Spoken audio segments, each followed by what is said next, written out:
Riječki su laburisti ogorčeni na statiranje prilikom igrokaza, kako kažu na županijskoj skupštini. Župan koji uvijek zaključuje sve i njegov je bilo u njegovom stilu niš ne moramo napraviti.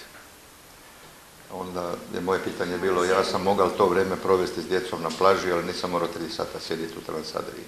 Župan je poručio da bi on projekt zaustavio kad bi mogao, ali ne može. A kako projekt sada više ne možemo zaustaviti, pozvao članove županijske skupštine na odgovornost. Ako je situacija takva da tu ništa ne možemo učiniti, onda nam apsolutno nije jasno zašto su bačeni novci na čak 3 neovisne revizije.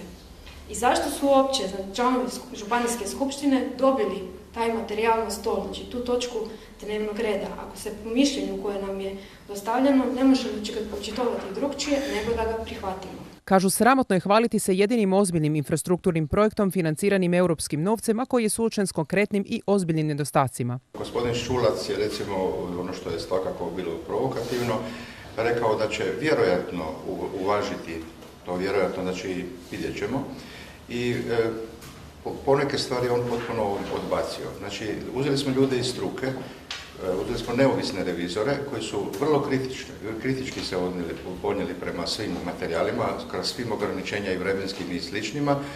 Oni su ipak, kad se da iščitati, neki su imali hrabrosti da kažu da treba odbaciti ovakav način, neki su to pokazali kroz među redovima, da tako kažem. Ali gospodin Šulac koji je izvršio od toga i u tu svrhu je EkoPlus osnovan, on mu sebi daje za pravo da kaže da će vjerojatno nešto uvažiti, a nešto baš i ne. Nije mi to onda jasno. Za koga je ova revizija uopće rađena? Jedini mogući zaključak nakon provedene revizije je taj da zadužujemo EkoPlus da poduzme sve potrebne aktivnosti kako bi uzeo u obzir primjedbe revizora.